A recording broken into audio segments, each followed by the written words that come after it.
Everyone, it's me Anjali Verma and welcome to my channel. तो आज के इस वाले लेक्चर में हम लोग कंप्लीट करने जा रहे हैं फिजिकल केमिस्ट्री के most important numericals. Now you guys know कि फिजिकल केमिस्ट्री में सबसे ज्यादा इंपॉर्टेंट न्यूमेरिकल्स हैं, बाकी तो थ्योरी है।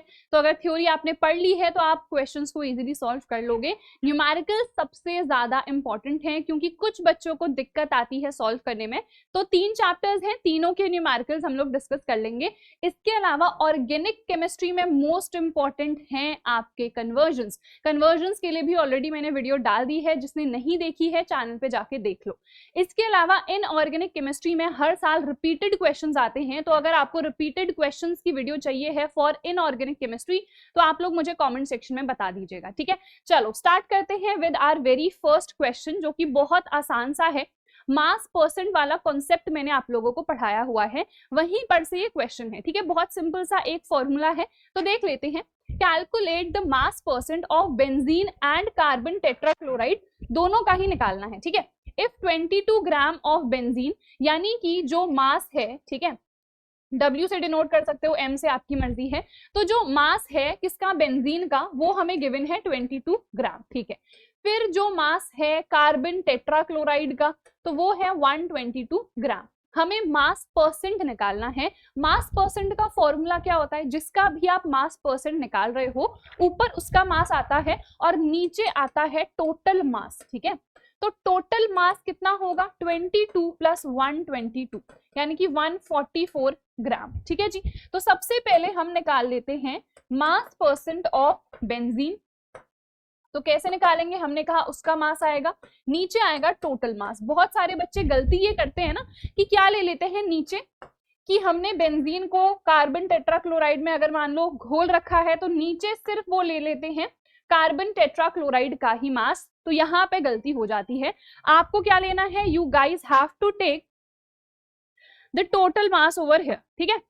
चलो तो हमने ले लिया है। अब देखो परसेंटेज निकालना है ना, तो हम क्या करेंगे, इनटू 100 यहाँ पर कर देंगे। तो ये कैलकुलेशन है, बेसिक सी आप कर लेना, आंसर आना चाहिए 15.28%।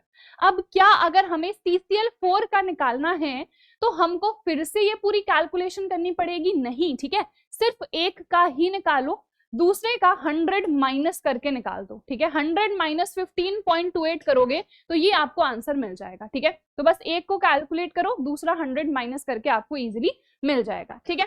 चलो नेक्स्ट है calculate the mole fraction of benzene in a solution containing 30% benzene by mass in CCl4। तो इस टाइप के क्वेश्चंस को हम कैसे सॉल्व करेंगे देखते हैं, ठीक है।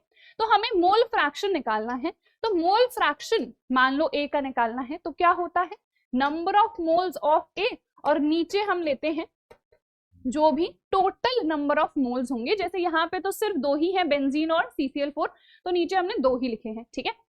तो यहाँ पे देखो क्या क्या चीजें हमें गिवन है। It contains 30% benzene by mass.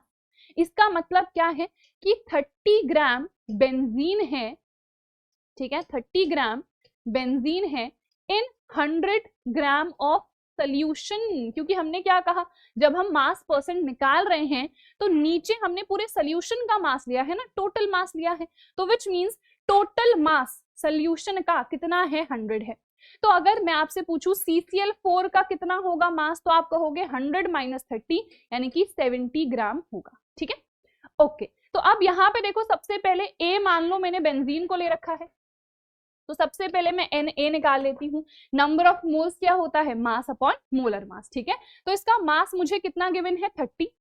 Molar mass हम कैसे निकालेंगे, तो बेंजीन क्या होता है, C6H6 ना, तो इसका मोलर मास हम कैसे निकालते हैं, 6 इंटू कार्बन का होता है 12 प्लस 6 इंटू हाइड्रोजन का होता है 1। यहाँ पर से आप कैलकुलेट कर लो, ठीक है। तो ये कितना आ जाता है, 72 प्लस 6, तो ये आ गया 78, ठीक है। उसके बाद हम CCl4 के भी नंबर ऑफ मोल्स निकाल लेंगे। ऊपर आएगा मास, मास हमने कहा 70 है, और नीचे आएगा मोलर मास। तो ये क्या है, CCl4 है, ठीक है। तो CCl4 का कैसे निकालेंगे, एक ही कार्बन है, यानी कि 12 प्लस 4 इंटू ये हो जाएगा 35.5, ठीक है। तो इसको यहाँ पे आप लोग कैलकुलेट कर लो, 20 5 4 20 4 3 12 13 14, तो 142 आ गया है ना। तो ये आपको यहाँ पे कैलकुलेशन करनी है।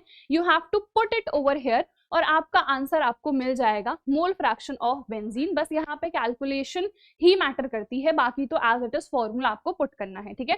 तो इसको कैलकुलेट कर लेना, आंसर आना चाहिए 0.458। अब अगर मान लो क्वेश्चन में पूछा जाता कि CCl4 इसका भी मोल फ्रैक्शन बता दो, तो फिर से ये पूरी कैलकुलेशन नहीं करते, सिंपली 1 माइनस कर देते हैं ना, क्योंकि हम लोगों को पता है कि जब हम XA प्लस XB कहते हैं तो वो होता है 1 टोटल, ठीक है। चलो अब आ जाते हैं नेक्स्ट पे। If nitrogen gas is bubbled through water at 293 Kelvin, how many millimoles of nitrogen gas will dissolve in 1 liter of water? ठीक है, we have been given जो पार्शियल प्रेशर है नाइट्रोजन का वो हमें दिया गया है, हेनरीज लॉ कांस्टेंट यानी कि जो KH की वैल्यू है वो भी हमको यहाँ पर दी गई है, ठीक है। अब देखो ये किलो बार में गिवन है ना, तो इसको मुझे बार में चेंज करना पड़ेगा, तो यानी कि ये आ जाएगा 76.48 इंटू 10 की पावर 3 बार, ठीक है। अब देखो यहाँ पे क्या कर रहे हैं हम, नाइट्रोजन को डिसॉल्व कर रहे हैं पानी में, है ना। तो कौन सा लॉ लगेगा, हेनरीज लॉ लगेगा, है ना। हेनरीज लॉ क्या स्टेट करता है कि पार्शियल प्रेशर जो है डायरेक्टली प्रोपोर्शनल होता है उसके मोल फ्रैक्शन के, और जब प्रोपोर्शन का साइन हटाते हैं तो KH यानी कि हमारा हेनरीज कांस्टेंट आता है, ठीक है। तो यहाँ पे से जो मोल फ्रैक्शन है वो मैं निकाल सकती हूँ ना, क्योंकि P की वैल्यू भी मुझे गिवन है, देखो 0.987, ठीक है। KH की वैल्यू भी मुझे गिवन है ऑलरेडी, ठीक है। तो ये पूरी कैलकुलेशन आप लोग कर लेना, ठीक है, ये आपका आंसर आना चाहिए, ठीक है। तो विच मीन्स ये मोल फ्रैक्शन है किसका, नाइट्रोजन का, ठीक है। अब हमें फर्दर निकालना क्या है, हमें निकालना है कितने मोल्स होंगे, टू बी प्रिसाइज कितने मिली मोल्स होंगे नाइट्रोजन के। तो विच मीन्स हमें यहाँ पे फर्दर इसको क्या करना पड़ेगा, इसके फॉर्मूला के फॉर्म में इसको चेंज करना पड़ेगा। तो अभी देखा मोल फ्रैक्शन क्या होता है, नंबर ऑफ मोल्स, नीचे आता है टोटल नंबर ऑफ मोल्स, यानी कि नाइट्रोजन को मैंने पानी में डिसॉल्व कराया है ना, तो पानी के भी नंबर ऑफ मोल्स आएंगे।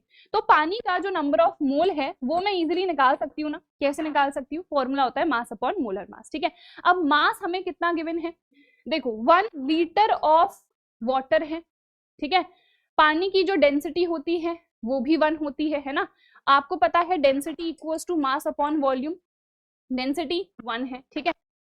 और ये हमें जो वॉल्यूम है 1 लीटर गिवन है, तो यहाँ पे से मास क्या आ जाएगा, ये भी 1 kg आ जाएगा, ठीक है। तो मास आ गया 1 kg। अब ये तो kg में है, हम तो ग्राम में ले रहे हैं यहाँ पे, तो विच मीन्स इसको मैं 1000 ग्राम ले सकती हूँ, तो यहाँ पे आ जाएगा मास 1000। मोलर मास कितना होता है, तो मोलर मास हम कैलकुलेट कर लेंगे H2O का, 2 × 1 प्लस कितना होता है इसका 16, ठीक है। तो ये आ गया 18, ठीक है। तो यहाँ पे हमने 18 पुट कर दिया, तो इसको कैलकुलेट कर लो, 2 × 9, 2 × 5, 9 5 = 45, फिर ये कुछ इस तरीके से आ जाएगा, ठीक है। तो ये हमने निकाल दिया है। अब देखो जो नाइट्रोजन के नंबर ऑफ मोल्स होंगे वो बहुत ही कम होंगे ना, तो हम डिनोमिनेटर में इसको क्या कर देते हैं, इसको हम निग्लेक्ट कर देते हैं, ठीक है। इसको हमने क्या कर दिया, इसको निग्लेक्ट कर दिया, तो विच मीन्स यहाँ पे क्या आ जाएगा, सिर्फ इसकी वैल्यू, ठीक है, और यही तो मुझे निकालना है, और अपॉन मैंने इसको निग्लेक्ट कर दिया, तो मैं सिर्फ नंबर ऑफ मोल्स ले रही हूँ पानी के, ठीक है। और पानी के ऑलरेडी यहाँ पे हमने निकाल दिया है 55.56 इक्वल्स टू ये वैल्यू भी हमने कैलकुलेट कर ली थी 1.29 × 10 की पावर -5, ठीक है। तो बस यहाँ पे आपको ये कैलकुलेशन पूरी करनी है, ठीक है।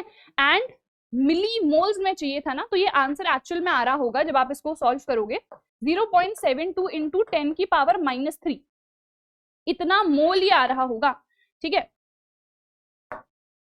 इतना मोल ही आ रहा होगा। बट क्वेश्चन में क्या पूछा गया है, कितना मिली मोल, और आपको पता है 10 की पावर -3 जैसे हम कहते हैं ना मिलीमीटर, तो वैसे ही ये इसका मतलब क्या है, मिली है ना, तो इतना मिली मोल हमारा आंसर हो जाएगा, ठीक है। बात समझ में आई, चलो नेक्स्ट क्वेश्चन कर लेते हैं। The vapour pressure of pure liquid X and pure liquid Y at 25 degree Celsius हमें दिया गया है, ठीक है। If equal moles of X and Y are mixed to form an ideal solution, calculate the vapour pressure of the solution, ठीक है। देखो solution का जो वेपर प्रेशर होता है वो आपको पता है, इसका फॉर्मूला हमने पढ़ा हुआ है P0A XA plus P0B XB, ठीक है। अब यहाँ पे हमें दो लिक्विड्स गिवन है X और Y, तो आप यहाँ पे X और Y लिख सकते हो, ठीक है जी। अब यहाँ पे देखो ये जो होता है पी नॉट वैल्यू, आपको पता है ये क्या होती है, हमारे प्योर लिक्विड के वेपर प्रेशर की वैल्यू होती है, जो कि हमें क्वेश्चन में ऑलरेडी गिवन है। हमें क्या नहीं गिवन है, एक्स ए और एक्स बी की वैल्यू, बट ये हम इजीली निकाल सकते हैं। कैसे? क्वेश्चन में क्या गिवन है, इफ इक्वल मोल्स, यानी कि जो Na है और जो Nb है वो आपस में इक्वल है। तो अगर मुझे XA निकालना है तो उसका फॉर्मूला क्या होता है, Na upon Na plus Nb। अब हमने कहा ये दोनों वैल्यू सेम है, मान लो ये n है, ठीक है, तो ये ऊपर भी n आ गया, नीचे n प्लस n, तो ये कितना आ गया, n अपॉन 2n, यानी कि XA आ गया है हाफ। अगर XA हाफ आ गया है, आपको पता है XB कैसे निकालना है, 1 माइनस करके, तो ये भी कितना आ गया, हाफ। तो हमें XA और XB की वैल्यू पता चल गई ना, ठीक है। तो बस वैल्यू पुट करनी है और कुछ नहीं करना। P नॉट ए मुझे 120 गिवन है, इंटू हाफ आ गया, प्लस P नॉट बी मुझे 160 गिवन है, इंटू हाफ आ गया, ठीक है। तो कैलकुलेट कर लो, 60 प्लस 80, तो ये आ गया 140 mmHg। तो ये रहा हमारा आंसर, ठीक है जी।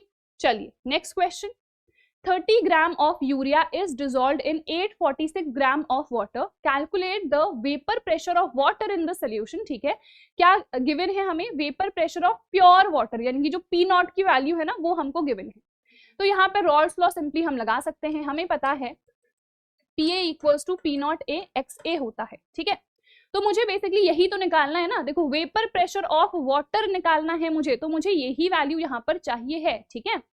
तो अब पी नॉट ए तो मुझे गिवन है, ये एक्स ए को मैं कैसे निकाल सकती हूँ, तो देखो एक्स ए हमने कहा N A upon N A plus N B आ जाएगा, ठीक है। तो एन ए देखो यहाँ पे किसकी बात हो रही है, ए मैंने किसको लिया हुआ है, पानी को, क्योंकि मुझे पानी का ही कैलकुलेट करना है, ठीक है। तो यानी कि बी क्या हो जाएगा, बी हो जाएगा यूरिया, ठीक है। तो एन ए कैसे निकालते हैं, मास अपॉन मोलर मास, मास मुझे कितना गिवन है ये, ठीक है।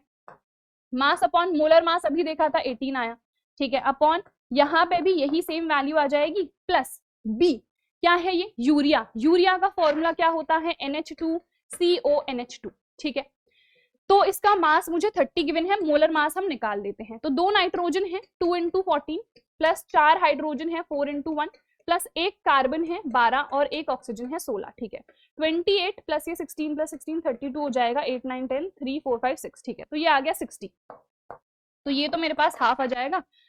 ये कैलकुलेट कर लो, ये भी आपका कट जाएगा, 3 × 6 3 × 2 6 3 × 8 हो जाएगा ना, 3 × 2, ठीक है। तो 6 6 4 24 एंड 6 फर्दर कितना आएगा ये 24 एंड 6 7 42, 47 आना चाहिए क्या, ठीक है। तो बेसिकली ये सॉल्व करोगे तो ऊपर 47 आ जाएगा, यहाँ पे 47 और ये हाफ हो जाएगा, तो 47.5 आ जाएगा, ठीक है। तो बेसिकली इसको कैलकुलेट कर लो एंड दिस शुड बी 0.9895, ठीक है।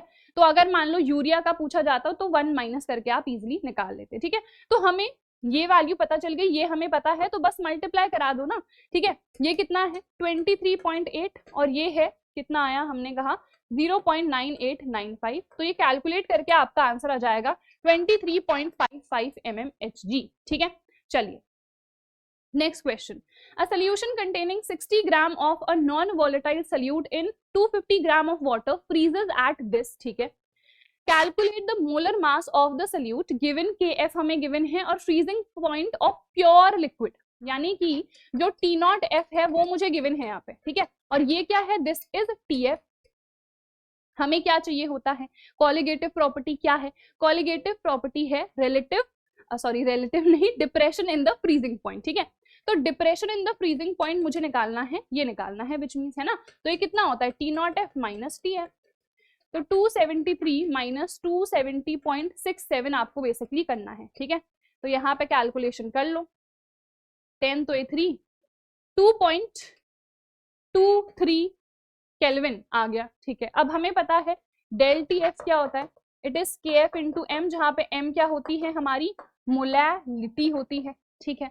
तो ये वैल्यू तो देखो मुझे पता चल गई है, KF भी तो मुझे पता है ना, कि F भी मुझे गिवन है 1.86, तो यहाँ पे बेसिकली आपको मोलैलिटी मिल गई। अब मोलैलिटी का फॉर्मूला क्या होता है, number of moles in 1 kilogram of solvent.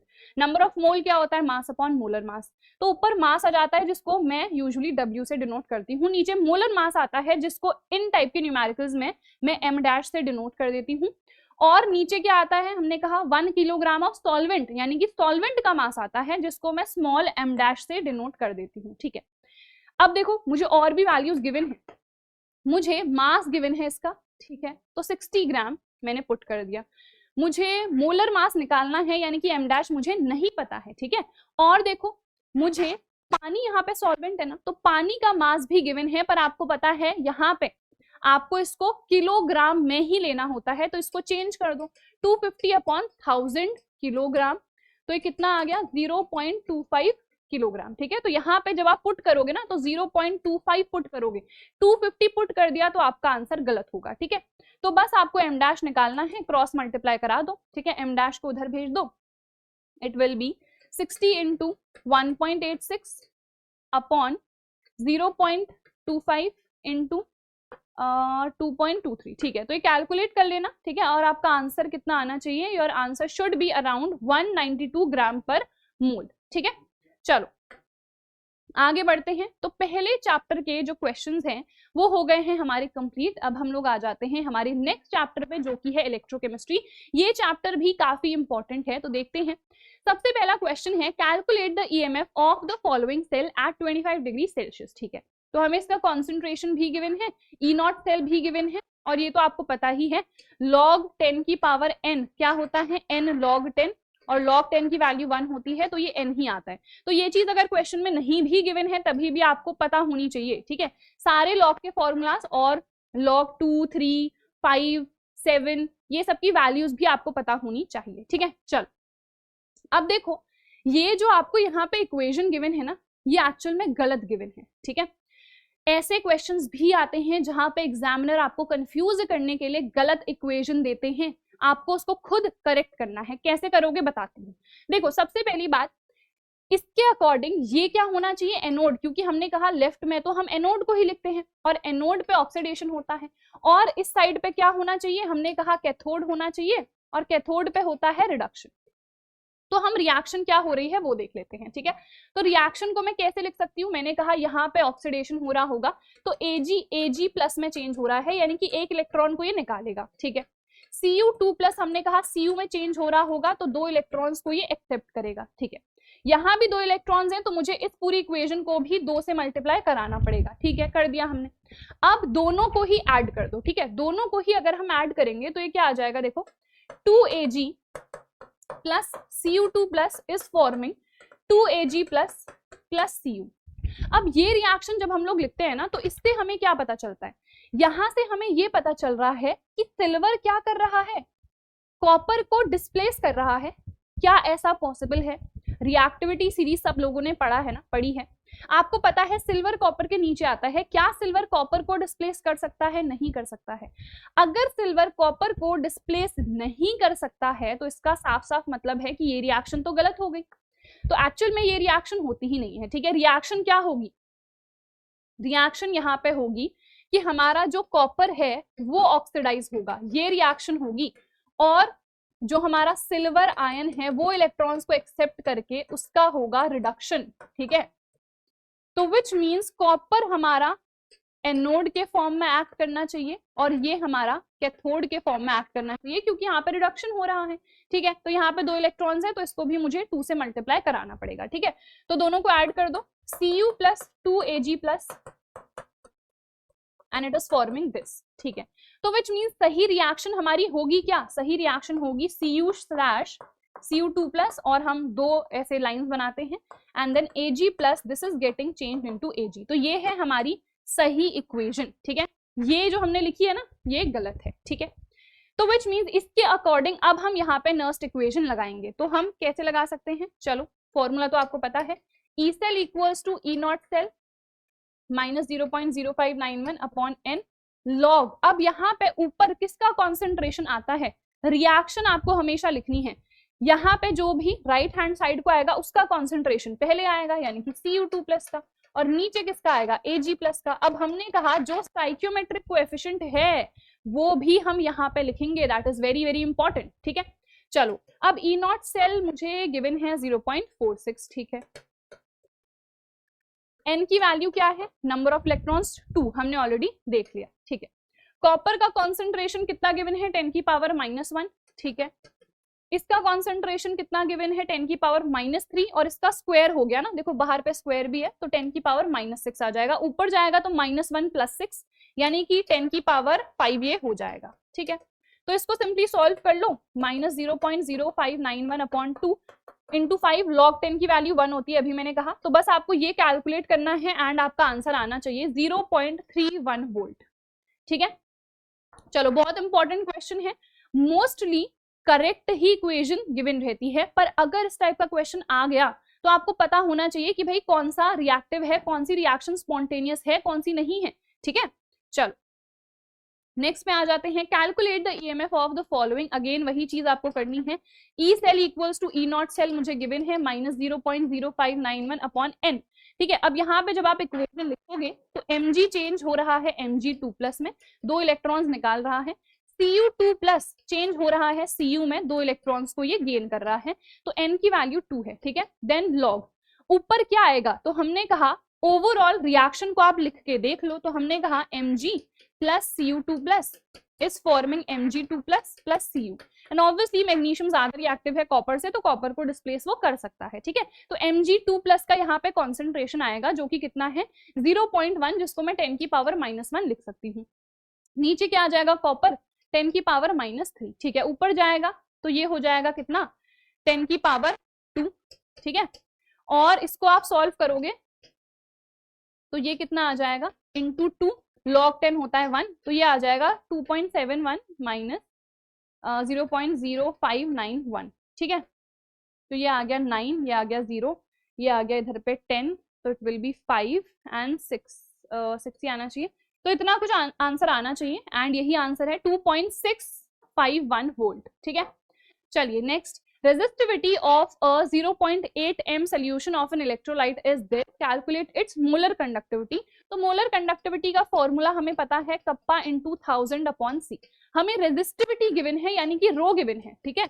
और आपको पता है कप्पा क्या होती है, कंडक्टिविटी विच इज 1/रो, तो 1/5 इंटू 10 की पावर -3 ये वैल्यू आ गई, ठीक है। तो यहाँ पे मैं पुट कर सकती हूँ 5 इंटू 10 की पावर 3 में इसको लिख सकती हूँ, ये भी 10 की पावर 3 है, और C मुझे ऑलरेडी देखो गिवन है 0.8, ठीक है। एक और 10 ऊपर जाएगा and it will be how much, 2 4 है ना, एंड 2 5, तो ये आ गया हमारे पास, it will be how much, हमने कुछ गलत तो नहीं करा, 0.8 हमने पुट कर दिया, कप्पा इक्वल्स टू, अच्छा ये नीचे आएगा 5, ये 5 यहाँ पे आएगा ना, क्योंकि इट इज 1/5, ठीक है। और 10 की पावर -3 था तो वो ऊपर चला गया है, ठीक है। तो यहाँ पे फिलहाल ये तो मैंने सही करा है, ये इधर पे कट जाएगा ना, ठीक है। तो यहाँ पे मैं इसको क्या लिख सकती हूँ, देखो 100/4 इंटू 10 की पावर 4, तो ये आ गया बेसिकली 25 इंटू 10 की पावर 4, या फिर आप इसको लिख सकते हो 2.5 इंटू 10 की पावर 5, ठीक है। और इसकी यूनिट क्या होती है, सीमेंस सेंटीमीटर स्क्वायर पर मोल, ठीक है। तो ये आ जाएगा हमारा आंसर, आप यहाँ पे भी छोड़ सकते हो, दैट इज ऑल्सो करेक्ट, ठीक है। चलिए नेक्स्ट क्वेश्चन पे आ जाते हैं, the conductivity of a 0.01 m solution of acetic acid is इतना, ठीक है। अगेन हमें मोलर कंडक्टिविटी निकालनी है, तो यहाँ पे हमें देखो कंडक्टिविटी यानी कि कप्पा ऑलरेडी गिवन है, इनटू 1000 होता है यानी कि 10 की पावर 3 अपॉन C, C कितना है देखो 10 की पावर -2, C क्या होती है, molarity, and this is molarity, concentration हमको ऑलरेडी गिवन है, ठीक है। देखो ये ऊपर जाएगा तो ये कितना हो जाएगा 10 की पावर -4, ये ऊपर जाएगा 3 + 2 हो जाएगा 5, ठीक है। तो ये आ गया बेसिकली 16.5 सीमेंस सेंटीमीटर स्क्वायर पर मोल, ठीक है। चलो next, the conductivity of this acetic acid at this is this, calculate degree of dissociation. तो डिग्री ऑफ डिसोसिएशन यानी कि अल्फा हमें यहाँ पे निकालना है, और इसका फॉर्मूला होता है λm/λ0m, ठीक है।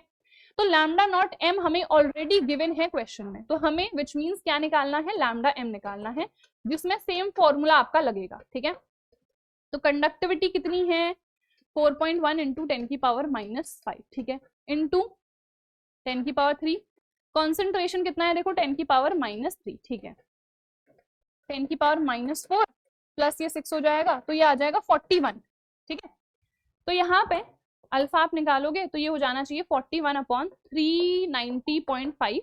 ठीक है, तो आंसर आना चाहिए 0.105। परसेंटेज में निकालोगे तो ये ऑब्वियसली 10.5% बन जाएगा। ठीक है, चलिए कैलकुलेट ई नॉट सेल, तो सेम नर्स्ट इक्वेशन आप यहाँ पे निकालोगे तो फॉर्मूला क्या होता है अभी हमने देखा। अब यहाँ पे ऊपर हम किसको लिखेंगे, तो देखो यहाँ पे क्लियरली रिएक्शंस को सबसे पहले आप लिख लो। जो क्रोमियम है वो चेंज हो रहा है क्रोमियम के आयन में। चार्ज कितना है 6+ का, तो 6 इलेक्ट्रॉन्स यहाँ पर से रिमूव होंगे। ठीक है, सेम देखो 3Fe2+, ये चेंज हो रहा है 3Fe में। यहाँ भी देखो 6 पॉजिटिव चार्ज है तो 6 इलेक्ट्रॉन्स इसने गेन करे होंगे। ओवरऑल रिएक्शन आप लिखोगे तो यहाँ पे हम कैसे लिख सकते हैं, 2Cr3+ + 3Fe। ठीक है, तो यहाँ पे देखो हम जो हमारे राइट हैंड साइड को आता है जो प्रोडक्ट में है उसको ऊपर लेते हैं, तो Cr3+ आ गया। एंड आपको पता है इसकी पावर 2 भी आएगी क्योंकि इसका स्टाइक्योमेट्रिक कोएफिशिएंट भी हमको देखना पड़ता है। ठीक है, और फिर यहाँ पे Fe2+ आ जाएगा और इसका क्यूब इधर पे हो जाएगा। ठीक है, तो इसको मिटा देती हूँ। नंबर ऑफ इलेक्ट्रॉन्स तुम्हें दिखी गए हैं कि 6 होने चाहिए। ठीक है, चलो अब देखो मुझे ई नॉट सेल चाहिए है, तो यानी कि ये सारी वैल्यू इस साइड शिफ्ट होगी तो ये प्लस में हो जाएगी, है ना। ई सेल देखो गिवन है 0.261 प्लस 0.0591/n, अभी देखा 6 है।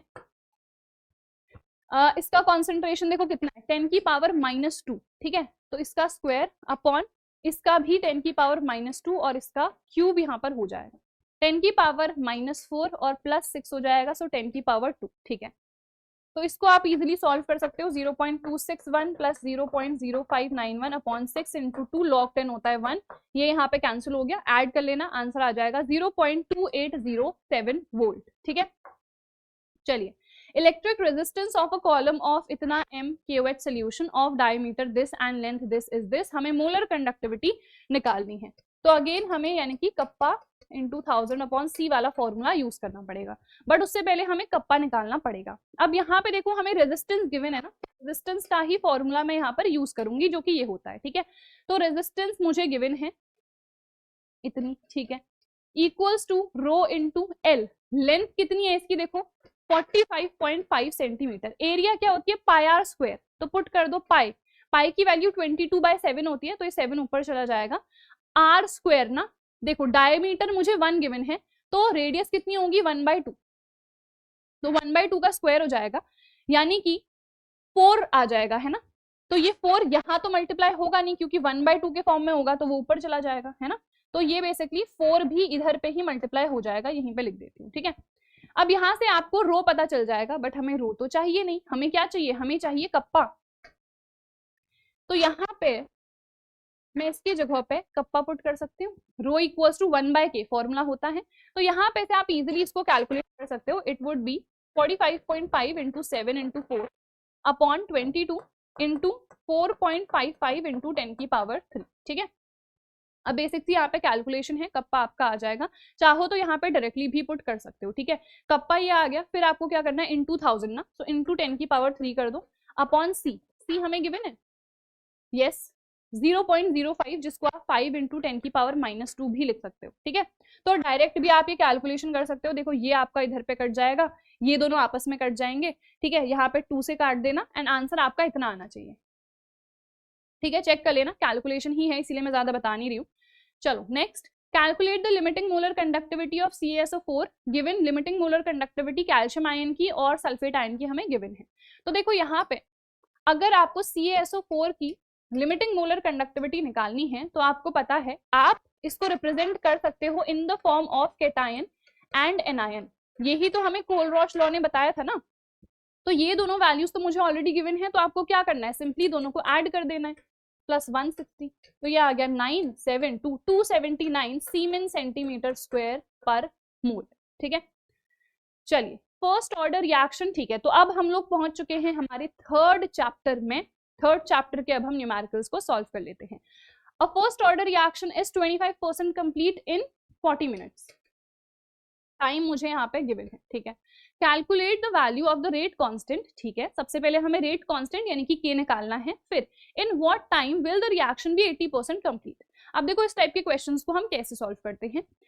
फर्स्ट ऑर्डर रिएक्शन है ना, तो इसके लिए मुझे पता है फॉर्मूला क्या होता है, 2.303 upon t log r not upon r, यही होता है, ठीक है। अब क्वेश्चन में गिवन है कि ये रिएक्शन 25% कंप्लीट है। जब भी परसेंटेज के फॉर्म में गिवन हो तो आप कंसिडर करो कि पहले रिएक्शन 100% पे है, 100% पे है, ठीक है। अब 25% वो कंप्लीट हो गई है। अगर कंप्लीट हो गई है तो इसका मतलब बचा कितना होगा, यहाँ पे ये जो आर है दिस इज द कॉन्सेंट्रेशन जो उस टी टाइम पे वहां पे है, ठीक है। तो हमने कहा पहले तो जो हमारा कॉन्सेंट्रेशन था दैट वाज 100, ठीक है, पर अब 25% कंप्लीट हो गई ना। अगर 25% कंप्लीट हो गई तो बची कितनी होगी, तो हमने कहा 100 माइनस 25 यानी कि 75% बची है। और यहाँ पे जो कॉन्सेंट्रेशन बचा है उसी को लेते हैं, तो 100 हमने कहा इनिशियल है, तो बचा कितना, हमने कहा 75। तो ये वैल्यूज आप यहाँ पर पुट करोगे, ठीक है। तो देखो टाइम तो मुझे गिवन था 40 लॉग, हमने कहा पहले 100% हाँ, 25% कंप्लीट हो गई तो बची कितनी, हमने कहा 75 बची है, तो हमने 75 यहाँ पे लिख दिया, ठीक है। तो इसको कैलकुलेट कर लो, 25 इंटू 3, 25 इंटू 4। अब यहाँ पे इसीलिए मैंने कहा था log 2, 3, 5, 7 ये सब वैल्यूज आपको लर्न होनी चाहिए, ठीक है। तो यहाँ पे आप वैल्यू पुट कर दो, ये आ जाएगा log 4 माइनस ऑफ log, ठीक है। अब ये पूरी कैलकुलेशन आप लोग कर लेना, तो आपका आंसर आना चाहिए 7.2 इंटू 10 की पावर -3 पर मिनट, ऑब्वियसली, ठीक है। मिनट इनवर्स इसकी यूनिट हो जाएगी क्योंकि यहाँ पे हम फर्स्ट ऑर्डर रिएक्शन की बात कर रहे हैं। फिर देखो नेक्स्ट पार्ट क्या है, in what time will the reaction be 80% complete. तो अब मुझे टाइम निकालना है, तो फॉर्मूला हो जाएगा के को नीचे भेज दो इस केस में। अब देखो 80% कंप्लीट हो गई, तो वही चीज की पहले कितना था, हमने कहा 100 था, 80% कंप्लीट हो गई तो बची कितनी होगी, 100 माइनस 80 यानी कि 20 बची है। तो यहाँ पे आपको 20 लेना पड़ेगा, ठीक है जी। तो यहाँ पे देखो के की वैल्यू तो हमें ऑलरेडी पता चल ही गई थी, ठीक है, 7.2 इंटू 10 की पावर -3, ठीक है। फिर उसके बाद लॉग ये कैंसिल हो गया, तो यहाँ पे बेसिकली log 5 की वैल्यू बस आपको पुट करनी है, you will get your answer. और आंसर आना चाहिए 224 मिनट, ठीक है। थोड़ा सा पॉइंट में भी आंसर आता है, नियर अबाउट तो चलता है, ठीक है। चलिए next question, for a reaction this rate law is given by this. तो ऑर्डर निकालना है, तो ऑर्डर हम कैसे निकालते हैं, जो भी पावर्स है उनको ऐड कर देते हैं ना, तो 1/2 + 2 कितना आ गया, ये 5/2, ठीक है। First order reaction is found to have a rate constant this, find the half life. तो फर्स्ट ऑर्डर रिएक्शन है ना, तो हाफ लाइफ का फॉर्मूला क्या होता है, 0.693 अपॉन के, और के मुझे गिवन है 5.5 इंटू 10 की पावर -14। ये ऊपर चला जाएगा, 10 की पावर 14 बन जाएगा, कैलकुलेट कर लेना, इतना सेकंड आपका आंसर होना चाहिए। और यूनिट कैसे पता चलेगी, यहाँ पर से, इसकी क्या थी, सेकंड इनवर्स थी, तो टाइम है तो इसकी ऑब्वियसली सेकंड होगी, यहाँ मिनट इनवर्स होगा तो इसकी यूनिट मिनट हो जाएगी, ठीक है। चलिए next, first order reaction has rate constant this, how long will 5 gram of the reactant take to reduce to 3 gram। Again देखो फॉर्मूला हमारा वही रहेगा, ठीक है, formula will remain the same, 2.303 upon के, हमने कहा ऊपर इनिशियल कॉन्सेंट्रेशन, नीचे उस टाइम टी पे जितना भी कॉन्सेंट्रेशन है। अब यहाँ पे हमें ये परसेंटेज वाला खेल खेलना ही नहीं है, क्योंकि यहाँ पे ऑलरेडी गिवन है कि इनिशियली कितना था 5 ग्राम, अब कितना हो गया, रिड्यूस टू 3 ग्राम ना, विच मीन्स अब टी टाइम पे कितना है, तो 3 ग्राम है, तो डायरेक्टली आपको यहाँ पे 3 ग्राम पुट करना है, ठीक है। क्वेश्चन की लैंग्वेज समझो, तो यहाँ पे वैल्यू पुट कर दो 1.15 इंटू 10 की पावर -3, ये आ जाएगा log 5/3, so it will become log 5 minus log 3, ठीक है। कैलकुलेट कर लेना, 444 सेकेंड आपका आंसर आना चाहिए, ठीक है जी। चलिए, in a reaction this the concentration of A decreases from this to this in 10 minutes, calculate the rate during this interval। तो देखो हमारा रेट का फॉर्मूला क्या होता है, यहाँ पे A क्या है, हमारा रिएक्टेंट है ना, तो विच मीन्स रिएक्टेंट के फॉर्म में ही मैं रेट को यहाँ पे शो करूंगी, और रिएक्टेंट के फॉर्म में माइनस साइन भी आता है, याद है, तो माइनस साइन भी मैंने पुट कर दिया। एक और चीज यहाँ पे बहुत इंपॉर्टेंट है, हमने कहा था जो भी स्टाइक्योमेट्रिक कोएफिशिएंट यहाँ पे होगा वो भी आ जाएगा हमारे डिनोमिनेटर में, तो 2 को भी आपको लेना पड़ेगा डिनोमिनेटर में, ठीक है, ले लिया हमने। अब देखो चेंज इन कॉन्सेंट्रेशन हम कैसे निकालते हैं हमेशा, R2 माइनस R1, तो R2 कितना है, देखो इतने से इतना हो गया ना, तो फाइनल कितना है 0.4 माइनस इनिशियल कितना था 0.5, तो कितना आ गया ये माइनस 0.1, ठीक है। टाइम हमें गिवन है 10 मिनट्स, तो ये आ गया माइनस माइनस माइनस प्लस हो जाएगा, तो प्लस 0.1 अपॉन 2 इंटू टाइम है 10, ठीक है। इसको मैं लिख सकती हूँ 10/2 इंटू मल्टीप्लाई करा दिया, इससे डिवाइड कर देंगे 10 की पावर -3, तो ये आ गया 5 इंटू 10 की पावर -3, ठीक है। अब इस रेट की यूनिट आखिरकार क्या होगी, ठीक है। तो देखो यहाँ पे है कॉन्सेंट्रेशन, जिसकी हम मोल पर लीटर लेते हैं, क्योंकि हम मोस्टली मोलारिटी ही लेते हैं, और यहाँ पे मिनट के फॉर्म में ये गिवन था, तो ये हो जाएगा मोल पर लीटर मिनट, ठीक है। चलो next, conversion of molecules X to Y follows second order kinetics, यानी कि जब आप रेट लॉ एक्सप्रेशन लिख रहे होगे तो उस केस में X मेरा रिएक्टेंट है, उसकी पावर कितनी होनी चाहिए 2, तभी तो सेकेंड ऑर्डर काइनेटिक्स होगा, ठीक है। कॉन्सेंट्रेशन अगर आप X का इंक्रीज कर दे रहे हो 3 टाइम्स, तो रेट ऑफ रिएक्शन कैसे चेंज होगा, या जो rate of formation of Y है वो कैसे चेंज होगा। तो भाई बस आपको कुछ नहीं करना है, सेकेंड केस में दूसरे केस में रेट निकाल लो, ये K एज इट इज रहेगा, कॉन्सेंट्रेशन को 3 गुना आपने कर देना है बस, 3 स्क्वायर 9 हो जाएगा ना, 9 को बाहर ले लो, कितना आ जाएगा K इंटू एक्स स्क्वायर। तो ये मेरे फर्स्ट केस में था, इसको मान लो आप R1 ले रहे हो, ठीक है, तो इस रेट को आप R2 ले रहे हो, ठीक है, कि सेकेंड केस में आपका रेट कितना है, तो आपने कहा 9 इंटू ये वैल्यू किसकी है R1 की, तो यानी कि जो आपका रेट ऑफ रिएक्शन है, ठीक है, जो रेट ऑफ रिएक्शन है वही तो rate of formation of Y भी है, वही तो rate of formation of product है, या फिर इसी को तो हम rate of disappearance of the reactant कहते हैं। तो कितना हो जाएगा वो 9 टाइम्स हो जाएगा, अगर आपने कॉन्सेंट्रेशन को 3 गुना कर दिया। अगर ये फर्स्ट ऑर्डर होती तो यहाँ पे पावर तो 1 ही होती ना, तो अगर आपने ये 3 गुना करा तो रेट भी 3 गुना ही बढ़ता, पर यहाँ पे सेकेंड ऑर्डर थी तो आपने इसको 3 गुना करा तो 9 गुना बढ़ गई, ठीक है। चलो next, time required to decompose SO2Cl2 to half of its initial concentration, ठीक है, या इनिशियल अमाउंट, बेसिकली वही है ना, यानी कि T हाफ आपको यहाँ पे गिवन है 60 मिनट्स। आपको क्या निकालना है, रेट कांस्टेंट, तो भाई हमें पता है ना K इक्वल्स टू क्या होता है 0.693 अपॉन T हाफ, निकाल लो 0.0693 अपॉन 6 हो जाएगा ये, तो ये आ गया 0.016 इंटू 1 हो जाएगा, सो 33, तो 6 इंटू कितना होगा 6665, 6 5 30 फिर से, ठीक है, तो इतना आ गया ये, ठीक है। एंड इसकी यूनिट क्या होगी, तो मिनट इनवर्स हो जाएगी, ठीक है।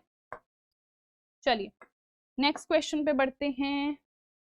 A reaction is second order with respect to a reactant. How is the rate of reaction affected if the concentration is doubled and reduced to half? Same वही चीज है, हमने कहा फर्स्ट केस में रेट कितना है, तो मान लो A से P बन रहा है और ये जो रिएक्टेंट है वो A है, ठीक है, तो सेकेंड ऑर्डर काइनेटिक्स फॉलो हो रही है ना, तो यहाँ पे इसकी पावर 2 आएगी। अब हमने कहा अगर आपने क्या कर दिया, आपने कॉन्सेंट्रेशन को डबल कर दिया, तो भाई अगर आपने इसका कॉन्सेंट्रेशन डबल कर दिया तो 2 स्क्वायर 4 हो जाएगा ना,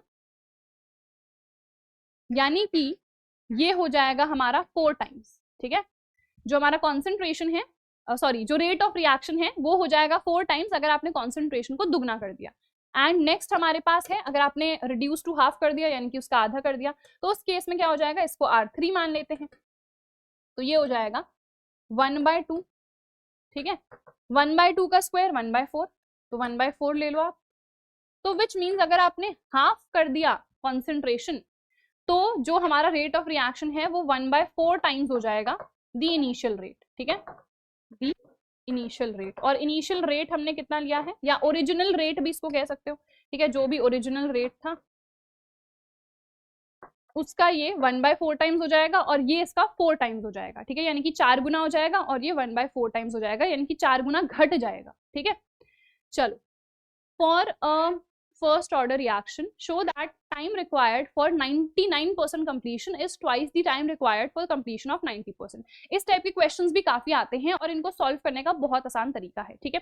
सबसे पहले 99% कंप्लीशन में कितना टाइम लग रहा है वो आप देख लो, ठीक है। फॉर्मूला वही रहेगा क्योंकि फर्स्ट ऑर्डर रिएक्शन है, 2.303 अपॉन के लॉग। हमने कहा ऊपर हम इनिशियल लेते हैं, अब देखो ये परसेंटेज के फॉर्म में है ना, तो मैंने कहा ऊपर मैं लूंगी 100। अगर ये रिएक्शन 99% कंप्लीट हो गई है तो बची कितनी है, 100 माइनस 99 यानी कि 1।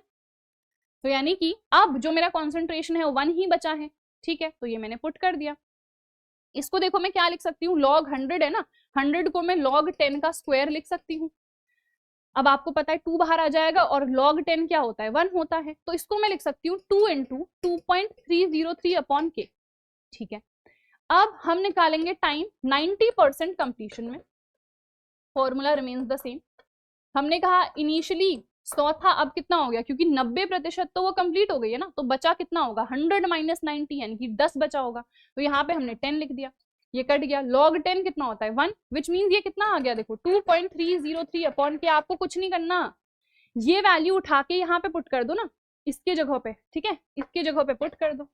तो यानी कि t 99% इक्वल्स टू कितना आ गया, 2 इंटू t 90%।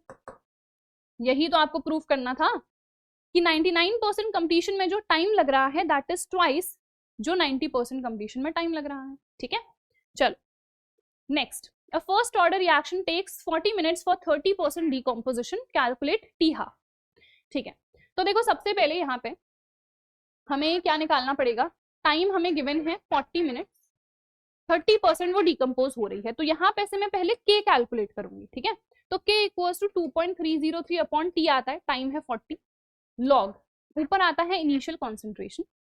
तो इनिशियल देखो ये परसेंटेज के फॉर्म में है, तो आप ऊपर ले लोगे 100, 30% डिकम्पोज हो गई है, तो बची कितनी है, हमने कहा 70% बची है, तो यहाँ पे आ गया 70, ठीक है। तो ये कट गया, तो यहाँ पे आपको क्या लेना है, log 10 जो कि 1 होता है माइनस log 7, ये वैल्यू आप कैलकुलेट करना, you will get the value of k, ठीक है। उसके बाद आपको निकालना ये नहीं है, आपको निकालना है t हाफ, और t हाफ कितना होता है 0.693 अपॉन के। तो पहले आप यहाँ पर से k की वैल्यू निकालो, फिर आप यहाँ पर पुट कर दो, आपको t हाफ मिल जाएगा। It should be around 78 minutes, कुछ पॉइंट में भी आएगा 77 पॉइंट कुछ, दैट ऑल्सो वर्क्स, ठीक है। चलो लास्ट क्वेश्चन है, the rate constant for a first order reaction is 60, ठीक है। तो k हमें गिवन है 60 सेकेंड इनवर्स, ठीक है। How much time will it take to reduce the initial concentration of reactant to 1/16 value, ठीक है। अब देखो यहाँ पे अप्रोच थोड़ा सा अलग रहेगा, फॉर्मूला तो हमारा सेम है 2.303 अपॉन के लॉग, हमने कहा R0 अपॉन R। अब यहाँ पे इनिशियल कॉन्सेंट्रेशन मैंने R0 ही माना है, क्वेश्चन में क्या गिवन है कि आपका जो कॉन्सेंट्रेशन है वो 1/16 हो जाएगा ऑफ द ओरिजिनल वैल्यू, यानी कि t टाइम पे R क्या हो जाएगा 1/16 ऑफ R0। तो ये वैल्यू आप यहाँ पर पुट कर दोगे बस, ठीक है। तो देखो 2.303 अपॉन के हमें पता है, log R0 अपॉन इसके जगह पे हम 1/16 R0 पुट कर सकते हैं, ये कट गया, ये ऊपर जाएगा log 16 हो जाएगा, और log 16 को हम क्या लिख सकते हैं, log 2 की पावर 4, ठीक है। तो इसको सॉल्व करना इजी है, 2.303 अपॉन 60, 4 इंटू log 2 0.301। देखो इन दोनों को मल्टीप्लाई कराते हैं तो आपको पता है कितना आता है, 0.693 आता है ना, जो हमने डेरिवेशन में भी करा हुआ था। तो कैलकुलेशन थोड़ी सी आपकी आसान बन जाएगी, इंटू 2 30 15, तो बेसिकली इसको 15 से डिवाइड कर दो and you will get your answer, ठीक है। तो आंसर कितना आ जाना चाहिए, इतना सेकंड आपका आंसर आ जाना चाहिए, ठीक है। तो सारे क्वेश्चंस हमने कर लिए हैं, और ये सारे क्वेश्चंस ना काफी इंपॉर्टेंट हैं। पीडीएफ मैं टेलीग्राम पे प्रोवाइड कर देती हूँ, आप लोग ज्वाइन कर लेना, लिंक डिस्क्रिप्शन में है, स्टडी वेयर हाउस 2.0 है टेलीग्राम का नाम।